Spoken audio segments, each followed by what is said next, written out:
My fiance's best man was joking with the other groomsmen that I ran through, and my fiance didn't confront him. Now I'm thinking about running away before it's too late. Posted by you/Sammy Asosa. My fiance and I are 29. My fiance, best man, groomsmen, and I have known each other since we were kids. We met collectively between 6th and 7th grade and have been part of the same friend group ever since. The group has grown and shrunk over the years, but a small core of us has remained extremely close. Recently, my fiance's best man, Jason, 30M, has been making jokes when we're hanging out about the two of us dating, and these have now escalated. Admittedly, when I met Jason in 6th grade, I had the biggest crush on him, and everyone knew. I was much taller than average for a girl at that age, and he was one of 2 guys in the entire school as tall as me. But that's where the story ends. I had one hell of an awkward phase in middle school, and he made it very clear from the start that he was not interested. Post-awkward phase, as friends and adults, it was something we constantly joked about, but never seriously, since everything between us had always been platonic. This joke about him rejecting me has recently turned into claims that he dated me first whenever my fiancé and I are around. Despite the inaccuracy and the fact that it's being brought up more often, everything has remained pretty lighthearted in context, and while it's annoying, it's something I've been able to brush off or quickly rebut. This escalated over the weekend when 2 of my fiancé's groomsmen were hanging out with my fiancé and me. The wedding was brought up, and after exchanging a concerned look, they mentioned something had happened with Jason that they thought we should know about. Apparently, Jason had been telling them stories he was considering for his best man speech, with the main one centering around how I had been shared around and had made my way through the entire friend group.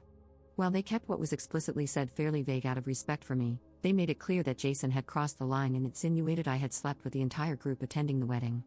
They made it very clear to Jason that he could not say anything like this in his speech or toast. Jason responded with an I know, stating that I had already made it clear my maid of honor would be proofreading all speeches prior to the wedding, so he wouldn't be able to get away with it anyway. However, he ended the conversation by saying something along the lines of "but what if I could," leaving the possibility open.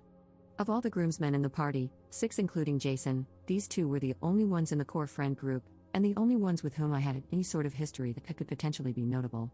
It was all prior to high school and very innocent. One was my first movie date, where our parents had to drop each of us off because we couldn't drive and picked us up afterward.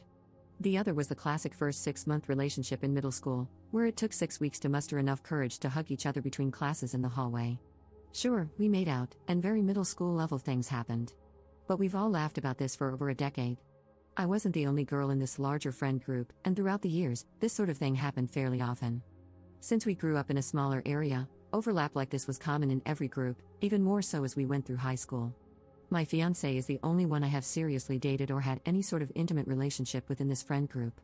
We had an on-again off-again relationship throughout high school that ended for a while when I moved out of state for college, but we remained close friends and eventually reconnected when I moved back in 2019. We started dating in 2021 and engaged in 2023. He's the only one I've ever slept with, etc., which makes this situation even more odd and off-putting. Jason and I have been close friends since high school. When my fiancé was in a toxic relationship that isolated him from Jason after I had left for college, Jason would reach out to me for advice on school, girls, relationships, and more. He had always been our number one supporter, advocating for my fiancé and me to reconcile our relationship throughout college and into adulthood. He even took a bit of credit and would throw around an "I told you so" here and there when we eventually reconnected. I'm not sure how to handle this. I could write an additional post about how frustrated, confused, wronged, and uncomfortable I feel, all of which I plan to discuss in more detail with my fiancé after reflecting on the issue a bit longer. We've all talked about it and recognized that the way Jason is framing things is wrong, but my fiancé and the groomsmen are able to brush it off in a way that I feel I can't. I don't know how to move forward from this or what to do next. Edit. My fiancé and I aren't getting married until the end of next summer, so most of the conversations about toasts and speeches have been more theoretical, except that a few people have asked for the opportunity to give a toast, including the best man. We have loosely shared this information in the Save the Dates, on the website, and other materials. My fiancé and the best man have been best friends since kindergarten. They were neighbors and inseparable until they each went their own way for college. My fiancé's parents basically raised him alongside my fiancé. Jason has always strictly expressed only platonic feelings for me. Even when both of us were single or alone together, we have only ever acted as friends since my embarrassing early middle school crush. Update 2 days later. First, I want to thank those who were clear and honest about how alarming the situation was from their perspective. When I posted, I was still processing various feelings about the matter, and I still am, which not only limited my ability to fully consider the situation from a different perspective but also left me in a state of paralysis regarding what to do next, both in the short and long term. Given the nature of the situation, a lot of historical context was omitted to avoid making the original post too lengthy. I have done my best to include the most relevant context based on the original comments in my update below. Since posting, I have spoken in further detail with both my fiancé and one of the other groomsmen involved. I also confided in my maid of honor to gain an additional perspective outside of this specific friend group. After these conversations and reading through all the comments on the original post, I've come to realize the significance of a few key details.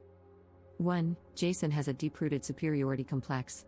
He always has, and it's something many in our friend group have become accustomed to. He has always been the type who seemed to believe he was the standout among his friends, whether through education, athletics, his career, or with women. 2. Jason has also always been a bit egocentric, and his lack of accountability or consequences for his actions has been growing for some time now. Despite it almost always being unintentional, he is often oblivious to the inconveniences and harm he causes others, as long as it benefits his personal ego. 3. This situation is about jealousy from a few different angles, but not specifically about me. When looking at the full picture, this escalation feels like a continued attempt to knock my fiancé down for reaching the next stage in life.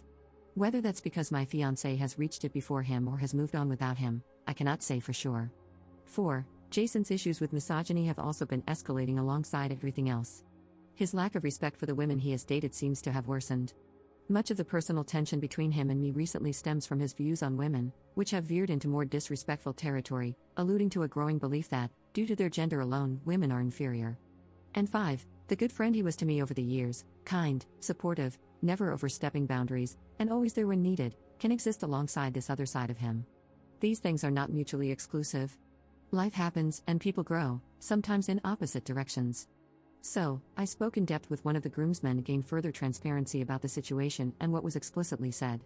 He acknowledged that the conversation initially centered around their excitement for the wedding, with Jason clearly stating that he wanted to give my fiancé and me the best wedding and experience possible.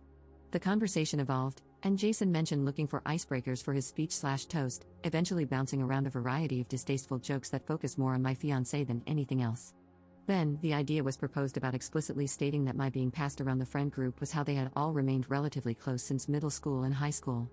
Jason was immediately shut down by the other groomsmen, who told him to know his audience and recognize that he was openly alluding to things that were untrue and could have an extremely negative impact on me personally. The conversation stopped shortly after this, and the groomsmen, unaware of how this issue had been escalating, chalked it up to a one-off situation with Jason acting full of himself in the moment. My fiancé and I are the first of our cohort to get married and have a full-blown wedding with a ceremony and reception. These comments did not start escalating until after our engagement roughly 1 year ago, following Jason's breakup with his long-term girlfriend. Jason has never made comments like this to me or my fiancé privately, or when it is just the three of us together. Any scenario where this has been an issue has involved others, and mostly people who are not part of our middle school cohort.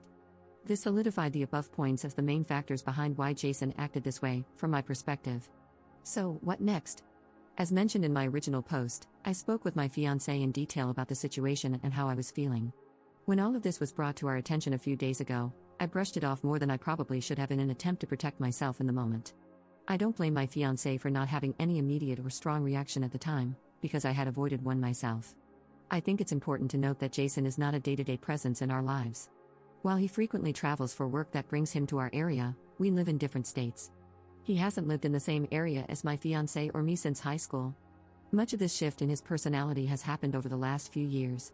I recognize that this doesn't excuse the lack of accountability on our part, but I felt it was important context to clarify that this wasn't something observed and ignored daily, but rather something that has gradually been recognized over time, as we see him maybe 4 times a year at most. My fiancé was extremely open during our conversation and immediately suggested having a talk with Jason, but admitted that he hadn't viewed this as anything more than Jason just being Jason and that he was all talk. At that point, we had only discussed how Jason had continually escalated the situation and how uncomfortable I had become as a result. The lack of accountability my fiancé had taken for Jason's actions definitely hurt, but then I recalled a commenter who asked if I still considered Jason a friend because he actually was, or simply because that's how it has always been. To sum up what turned into a lengthier and much more productive conversation with my fiancé, I told him that while I recognized his friendship with Jason had always been a part of his life, I no longer wanted to be friends with him after this. I pointed out to my fiancé that, while the situation explicitly targeted me and attacked the integrity and character of a 12-year-old girl, every action or use of the scenario was actually aimed at him, to invalidate his accomplishments, like getting married, or to make him seem less than. I told my fiancé that it was up to him how he handles his conversation with Jason, but regardless, The disrespect Jason had shown me was a clear statement of what he thought of our personal friendship. I firmly believe it's not my place to dictate how my fiancé handles his own relationship with Jason. All of this was deeply taken to heart, and it was clear that my fiancé started coming to his own realizations as the conversation progressed. He acknowledged that if the roles were reversed, or if one of my bridesmaids had slandered him in any way, he would be firmly advocating for me to reevaluate my friendship with them. My fiancé asked for a few days to process the information and reflect on what he wants to say to Jason. He asked if it would be acceptable to mention that I no longer wanted to be friends with Jason personally, and I said yes. I was clear that if Jason wanted to talk with me after their conversation, it would need to involve the three of us, and not be a one-on-one discussion. I'm still evaluating how to approach the speeches and toasts at our wedding. For now, I reserve the right, with my fiancé's agreement, to omit Jason from giving a speech and to have my fiancé choose another groomsman to speak in his place, potentially canceling the speeches and toasts altogether. If Jason is allowed to give a toast, we also agreed to instruct the DJ to cut the mic if necessary. There is still plenty of time for the situation to develop and for potential future updates, but I want to again thank those who emphasized the seriousness of this issue, gave their honest input and advice on how to handle it, and provided perspective on what they believe should be done next. When I originally posted, I was still in a state of shock, trying to process the situation as it had unfolded. Your responses constructively pushed me into the reality of what was happening and helped me better understand what I was feeling. Second update 6 months later. I'm considering canceling our wedding and calling off our engagement over a pizza. This is going to be kind of long, sorry. While the drama surrounding my fiancé's best man has simmered, the deeper issues around the lack of support have not. Apologies in advance for this not being centered around my fiancé's best man. Honestly, not much has changed. A conversation between them was had, most of which involved my fiancé reassuring Jason that things would blow over and accommodating Jason's claim that it was only a joke. While my fiancé acknowledged that what was said was wrong, the conversation wasn't about setting boundaries. I eventually had to have my own conversation with Jason, during which my fiancé stood silently in the room. I reached my breaking point 2 weeks ago. Following everything with his best man and a few other challenges we've been facing, I've spent the past 6 months trying to put my best foot forward. I sought out therapy to address the lack of support and the anxiety I was feeling, and I've made intentional efforts to work on our relationship to ensure we were in a stronger place before committing to each other. In May, after some unexpected and startling health concerns that required an emergency room visit, my fiancé confessed to secretly canceling his health insurance in January without discussing it with me or telling me. When I asked him why, he blamed the cost of the wedding, saying it was too expensive and that he wanted to save the $150 a month. He took no accountability for his actions beyond offering an apology. I have a small amount of experience in accounting and have budgeted the wedding down to the last dollar. This includes considerations for inflation and other potential costs. In total, from the smallest decoration to the cost of the marriage certificate, everything comes to around $22,000, all of which I have strategically budgeted for throughout our 2-year engagement. My parents have generously contributed $14,000 to help with the expenses, and I have personally taken on the cost of my dress, wedding bands, and a slightly larger portion of the vendors. To put it simply, while it may not be as much as others, we have privilege. Not only was there no need for this cancellation, but I have yet to see any of that additional support for expenses. In response, I took it upon myself to cover more of the costs and pursued a part-time job on top of my full-time position, which earns roughly $70,000 a year. While it's not by a large margin, I do earn more than him individually, and I have greater responsibilities in my daily work life, with longer hours and a significant amount of expected travel as a result. The decision to take on a part-time role wasn't one of want, but of a desire to ease the burden he was feeling. I started a role reviewing blogs, essays, resumes, and other forms of writing in July, and our relationship quickly unraveled. Because I commute, I typically arrive home 3 hours after my fiancé. Once home, I would immediately hop on my laptop and review writings for the next 2 hours or so to stay on top of my quota. I tried my best to create a routine so we could have intentional time together once I finished each night. This was met with cold shoulders, frustration, and a lack of consideration for my exhaustion and strain over the course of months. Anytime I asked him to choose a show to watch or decide on dinner, he usually cooks because I get home much later. I was met with scoffs and accusations that I no longer cared about tending to our relationship. I tried countless times to address his frustrations, but I was either shut out or cornered in circular arguments about my priorities. 2 weeks ago, I was scheduled to travel to Atlanta for my full-time position during Hurricane Helene. In a matter of 12 hours, my afternoon flight for the next day was changed to one leaving at 5 a.m., giving me ample time to shelter in place before the storm arrived.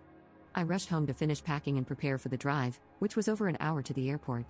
I planned to stay at a hotel nearby for added flexibility in case there were issues with my early travel the next morning.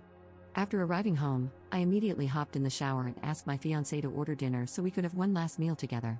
While I was in the shower, he offered to order a hot honey, jalapeno, and pineapple pizza from a new place we'd been wanting to try. Normally, I would have been happy to try it. However, I don't like jalapenos the same way some people don't like cilantro, and I'm strongly against pineapple on pizza, something that's come up multiple times during our relationship. While I'm fine with spice, the idea of having that pizza with the travel stress and early start I had the next day made me hesitant. I calmly asked if there was another option for tonight and suggested we try that specific pizza when I got back, expressing my concerns over my nerves. This received a frustrated scoff and a sarcastic response, "What then, just cheese?" I explained that any other topping combination would work and restated my concerns. He walked out of the bathroom without responding, and I finished my shower. The pizza was never ordered, no food was ordered. As soon as I got out of the shower, I followed up, asking if there was another option he wanted or another place to consider, and I received a prompt no. While I finished getting ready, I asked again if anything had been ordered, and again the answer was no. I finally snapped, begging and demanding him to order the hot honey pizza because I was out of time. He accused me of making him feel like he was forcing me into the decision, but after some back and forth, the pizza was finally ordered. The mood immediately shifted, and everything felt peaceful, warm, and loving at home until I left. Yet, I cried the entire hour and 15-minute drive to the airport hotel. I cried the entire next day, throughout the storm in Atlanta, and the day after. Following a lack of sleep, stress, and intense emotions, I had a complete mental breakdown, realizing I couldn't live like this anymore. I called my fiancé and poured out every frustration, emotion, and feeling, though I admit it probably wasn't presented in the best way, but none of it was well received. In the 2 weeks since, despite many attempts, our conversations have gone nowhere, with only ultimatums being offered for me to make. I've proposed countless alternatives that focus on us working on ourselves and our relationship over the next few months, but he is only seeking a definitive answer about whether or not we will be getting married next summer. He's made it clear that this decision must be made by the end of October. At this point, I don't see how I can possibly gain the confidence to commit to him by next summer. For the sake of not doubling the length of this post, I'll leave it at this for now. All of this is being discussed with my therapist. At this time, he has chosen not to pursue counseling with me, despite my asking and advocating for it. Many words have been exchanged, and I am trying. But I'm starting to second guess and waver on just how far love can get me through all of this.